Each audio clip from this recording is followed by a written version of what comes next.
Hello, people. Welcome back to another video. This is the 16S, and my knees still hurt. Although the pain is starting to subside a little more each day. And I love these houses right here. These brownstones right here. One day I'm gonna live in one of them. With your help and my hard work. We're on our way to Central Park. I just couldn't stay cooped up anymore. My Sherman is out of commission.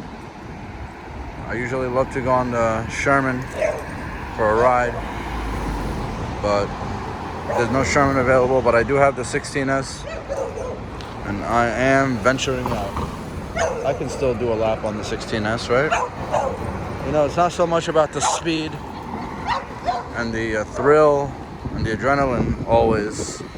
Sometimes just about the wind, the trees, the scenery, the motion, the fact that you're outside moving. I know the exercisers out there are telling me, run, you gotta run, work on your health and stuff. And they're right. You guys are right.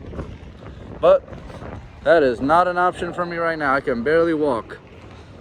I can ride the 16S for 60 blocks before I can walk 4 blocks. I can walk a block or two, but it does not feel good. It does not feel good. What feels good is riding the wheel. It still hurts a little to ride the wheel. The wind pounding up against the knees hurts a little bit.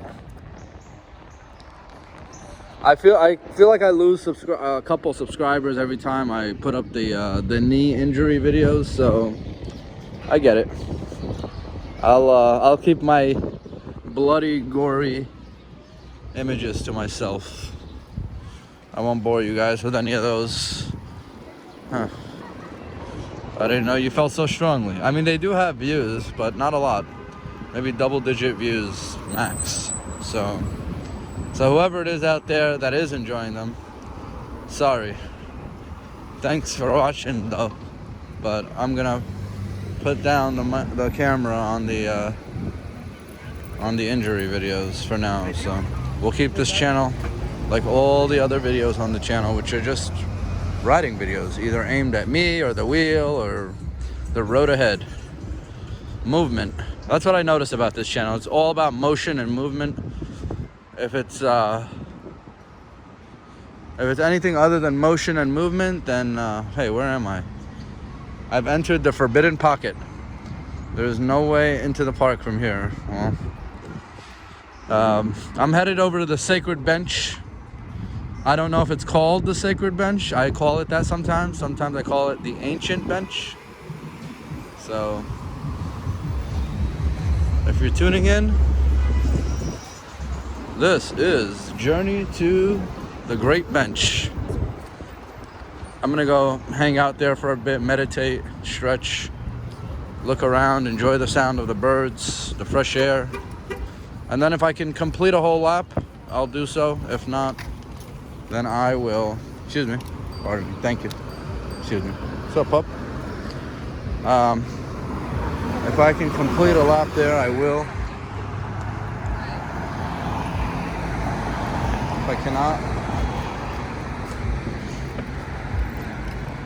then I'll just head back from there. So I haven't really tried taking a full lap since my injury, since my accident that night.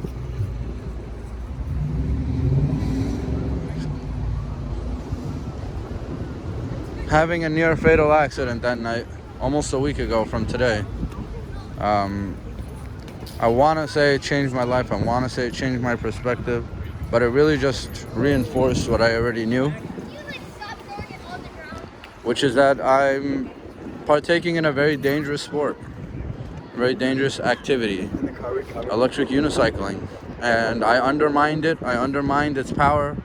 I over-torqued my wheel, or whatever the case was, or I didn't inspect my wheel for damage closely enough, or I overpowered or top speeded my wheel. Whatever happened, it was a direct result of my incongruence with the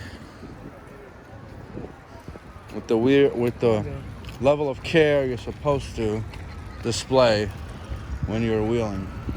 And so for that I paid the price. I did not pay the ultimate price, but I paid a price. And I'm grateful.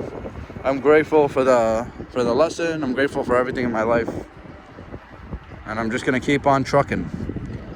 I expect a delivery soon from FedEx, from Jason over at eWheels. Thanks again, Jason. Big shout out. And shout out to Jason for gracefully handling the whole Facebook controversy this weekend. I feel like his language skills, he really pulled out the big guns on his post. His vocabulary, his eloquence, it was unexpected. I thought he would have just been more of a direct kind of guy, but he really ebbed and flowed in his writing style, and he left no room for doubt. I mean, his explanations were like dated and time-stamped, and he supplied evidence for his claims. I mean, it was a far cry from the initial post from the other guy. Forget his name, but it was a far cry from that post. That post came off kind of whiny and kind of snivelly, kind of like not very direct. Maybe like not all the information. Usually people like kind of acknowledge what they did wrong when they do a post like that, but this guy came off like he was totally on point, and Jason was just lashing out at people unprovoked. So I knew right away that could not be the case, and that Jason was already proving himself to be patient and delightful to deal with. The two just did not add up.